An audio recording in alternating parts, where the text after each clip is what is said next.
Jadi saya melihat agaknya Tuhan Allah yang maha bijak dan maha teliti kini berkehendak bahwa isi perut berbagai kebijakan nasional Pak Jokowi satu demi satu mulai terbongkar secara alami. Jadi rezim yang banyak berisi oknum-oknum bandit mulai sulit untuk ditutupi.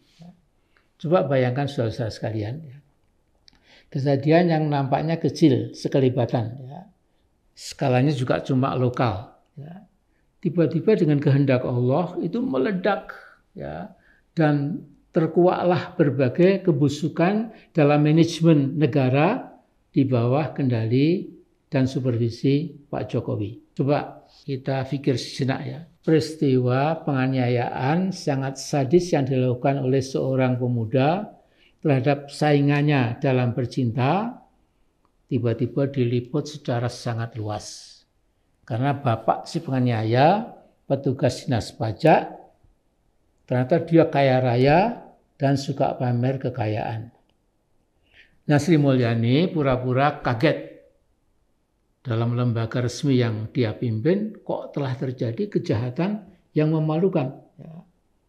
Nah, bapak si penganiaya bahkan punya rumah berharga miliaran dan menyimpan safety box di sebuah bank juga bernilai miliaran. Ini kita sudah baca semua, saya kira.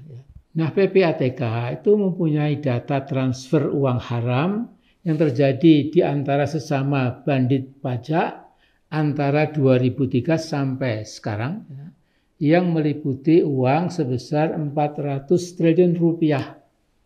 Ini yang kelihatan, ini gunung esnya. Nah, setelah PPATK membongkar kebobrokan dan kebusukan Direktorat Jenderal Pajak, serta keterkaitannya dengan Kemenkeu, ada ratusan bandit pajak dan keuangan yang rata-rata kaya raya, yang semuanya penilep dan pemeras pajak. Dan kini skandal keuangan dan perpajakan itu mulai diselidiki oleh KPK. Nah, buat saya sebaiknya memang Sri Mulyani tidak perlu harakiri seperti tradisi Jepang. Kalau di Jepang mungkin sudah harakiri, tapi cukup mengundurkan diri saja. Tapi melihat tampilannya di berbagai fora, berbagai forum, dia bersandiwara seperti orang yang naif, innocent, lugu, tampak berpikir berat dan nampak pura-pura sedih. Nah, akhirnya Mas Jokowi dan kawan-kawan, usia politik Anda sampai ke titik ajal, batas akhir itu adalah 20 Oktober tahun 2024. Jadi nasihat saya, singkirkan sejauh mungkin, bahkan lupakan dan hapus habis ambisi terselubung Anda untuk menambah periode jabatan yang ketiga. Jadi pegang teguh aturan atau perintah konstitusi, jangan melawan konstitusi dengan cara apapun. Bung Karno dan Pak Harto saja yang bobot dan magnitud, skala kebesarannya itu jauh dari Anda Pak Jokowi, terpaksa mengakhiri karir hidupnya dengan lumayan tragis. Nah, kalau bisa Anda dan kita semua belajar mengambil ibrah, moral and historical lesson atau pelajaran kehidupan supaya kita semua tidak mengulangi jeglongan politik yang sama. Nah, jadi ini sedikit lagi catatan Pak Jokowi, Anda sering disebut oleh pengamat luar negeri sebagai a man of contradictions, yaitu ada gap jarak antara yang diucapkan dan yang dilakukan dalam kenyataan.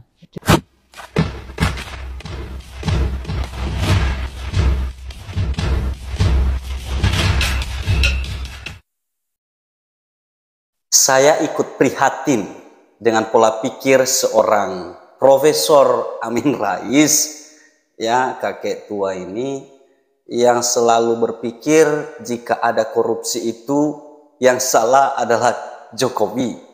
Seolah-olah Bapak Presiden Jokowi yang menyuruh orang-orang ini hedon, menyuruh orang-orang ini bermewah-mewahan, menyuruh orang-orang ini korupsi, flexing, dan lain sebagainya.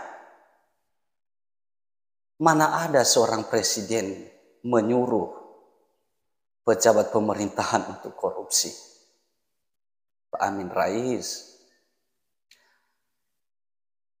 saya mau tanya, semenjak Presiden Soekarno sampai dengan Presiden Jokowi, apakah tidak ada korupsi di perpajakan atau di bidang instansi lainnya? Tidak ada korupsi di zaman mereka. Tetapi perlu saya sampaikan kepada Pak Amin Rais bahwa di zaman Bapak Presiden Jokowi seharusnya Bapak dan kita semua warga Indonesia bersyukur. Kenapa? Dia tidak pernah membela korupsi. Meskipun itu partai pendukungnya, siapapun dia, tangkap saja. Itu yang menurut saya luar biasa. Pak Jokowi tidak pernah membela siapapun. Ya. Bahkan sekalipun di dalam partainya sendiri di PDI, apabila ada yang korupsi, dia tidak pernah membela ataupun memberikan bantuan hukum. Ya kan? Kalau saja dia mau, semua kasus-kasus korupsi itu bisa ditutupi. Bisa saja itu KPK disuruh untuk merubah penyelidikan itu menjadi tidak ada hasil korupsinya. Bisa saja terjadi. Apa yang tidak bisa? Tapi Presiden Republik Indonesia Bapak Joko Widodo tidak melakukan itu. Nah, itu yang kita syukuri. Kalau masalah orang mau korupsi, itu bukan ranahnya presiden. Bukan dia yang memberantas korupsi. Bukan dia yang menangkap orang yang korupsi. Tapi kalau memang orang ini memang sudah ada niatnya mau korupsi, kenapa kemudian presiden yang disalahkan? Justru karena sudah ketahuan kita bersyukur. Dan presiden tidak membela. Makanya saya heran kalau Mbak Amin Rais kemudian ada korupsi yang disalahkan Bapak Jokowi. Loh, emang Pak Jokowi yang nyuruh mereka untuk korupsi?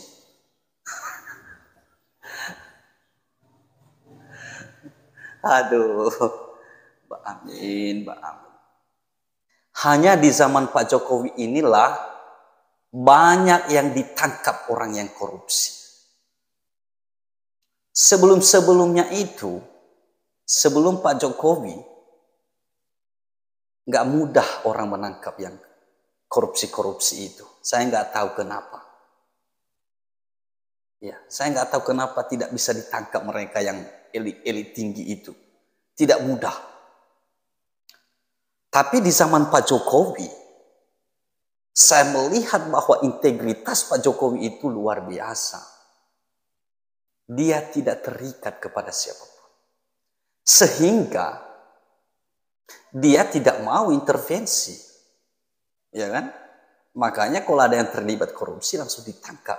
Tapi kalau ada hubungan sebenarnya atau ada keterlibatan dia di dalamnya, maka orang-orang yang korupsi itu tidak mudah untuk ditangkap. Karena dia pasti intervensi hukum. Dia akan bilang, jangan. Saya akan terlibat di dalamnya. Kalau nanti orang itu ditangkap, saya pun ikut juga.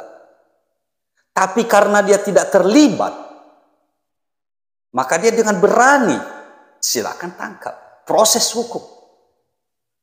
Ya kan? Nah, itu integritas yang luar biasa. Ada di dalam diri Pak Jokowi. Maka dalam hal ini saya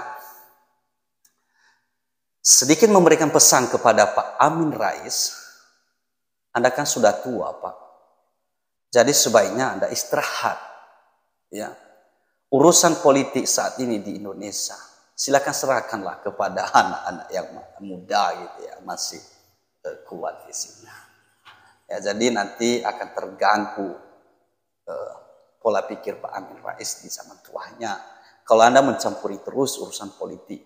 Dan lagian pun kalau benar iya, kalau seperti itu pola pikir Pak Amin Rais ya, semuanya yang salah Presiden Jokowi, semuanya yang salah Presiden Jokowi, semuanya yang salah manajemen pemerintahan Jokowi. Loh, mana jalan roda pemerintahan ini kalau Jokowi tidak ada kemampuan hingga saat ini. Tapi karena dia memang leader yang menurut saya the best, ya pemerintahan sampai saat ini bisa berjalan dengan baik. Adapun korupsi karena memang mereka adalah orang-orang yang berniat korupsi dan itu sudah ditangkap. Dan saat ini yang masih dibongkar, Presiden pun memberikan instruksi supaya semua harus dibuka seterang-terangnya. Ya kan? Ya itu kita bersyukur. Presiden tidak mau menutup-nutupi. Ya, maka Mbak Amin Rais sebaiknya istirahat supaya tidak terganggu kesehatannya.